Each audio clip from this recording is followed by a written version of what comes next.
Welcome back to the Daily Eastern News Sports Lounge. I'm Dominic Renzetti, joined by Anthony Catezone and Aldo Soto. Today we'll be discussing the Eastern Illinois men's and women's basketball teams. Catezone, coming to Lance Arena, we got Tennessee Tech. What do you know about them?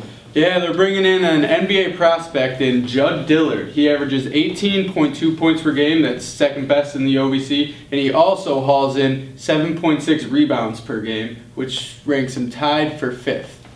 Jay Spoonhour told me that he's a force on the offensive glass, as he averages about 2.5 rebounds at the offensive end, and they're looking to sort of stop him driving to the basket so we can be kept from getting those offensive rebounds. Now the Panthers are 0-3 so far in conference play. Aldo, do you think Tennessee Tech at home, do you think they're going to get their first win? I really do. What the main key is they got to score. Where are they? Last place in the OVC with 55 points per game? That's terrible. We have one player, Josh Piper, 10.8 points per game. That's only one guy in the entire team scoring double digits. We got to step it up. Catezone, do you think this team is in jeopardy of missing the OVC tournament again? I think that that's definitely a possibility. I mean, a lot of people thought coming in this year that this would be a rebuilding year, but I'm not sure if people thought that the expectations would be this low. With that being said, Jay Spoonhour told me that he set his number of wins for the team to get into the tournament, and that's really what they're shooting for right now, taking one game at a time, trying to get the number of wins, which is 5 in his mind. Looking past the OVC tournament, the OVC has a lot of really great teams. Tennessee Tech, Murray State, Belmont. Do you see the OVC getting more than one team in the NCAA tournament come tournament time? I think that their max is 2. I think that they can get more than one team in Murray State and Belmont, but other than that, I don't think that there would be any other team that really has a possibility of getting in. We were just talking the other day with Robert Covington going down for 4 to 6 weeks with the torn meniscus for Tennessee State. I think their chances really went down after that. So the only 2 possible teams I see for the NCAA tournament out of the OVC is Belmont and Murray State. I have to agree 100% with Anthony.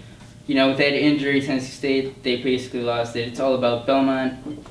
At the most, they're going to get 2. Murray State, we know that's probably the favorite, so at the best, 2 teams. All right. Now, moving on to the women's team, they're 8-7 right now. They're coming off. They just lost to Eastern Kentucky. Before that, they had a 3-game winning streak. They have a new coach this year. This is life after Brady for this team.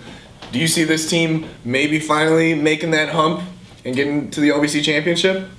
You know, I don't know. I don't think that this year's the year, to be honest, because we've seen the offense really struggle. I mean, they've scored under 40 points twice. They just scored 38 points in a loss to Northern Illinois. That's their season low, which was previously 39. So obviously the offense isn't there, and I think that this first season with Lee Buchanan and his game plan really isn't working in his first year. Right. I think you have to disagree with Anthony. Before this loss, sure, they've been struggling with the offense, but the 3-game winning streak, you know, new era, new team, new system, I think they have a good chance. Yeah? All right. So, to Kenny Nixon, she's averaging, what, 12 points a game now. She needs to average 18 points a game in the next 14 games to break the record of 257 points. Aldo. All-time school record, she needs 257 more points. 14 games left, she's averaging 12 a game now. In order for it to be even close to possible, she'd have to raise that average to 18 points a game. Do you think it's doable? I just don't. Not enough games. Then she's not scoring around. She's second leading scorer on the team. She's not the number 1 option. I just don't think it's possible. 18 points, that would be at least 5 more points than she's averaging now.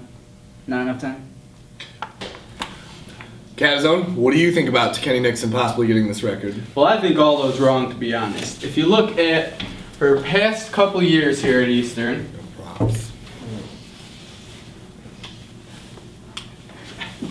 alright, so her freshman year, she scored 14 points per game. Her sophomore year, she scored 15.9 points per game. Her junior year, she had her career high with 16.3 points per game.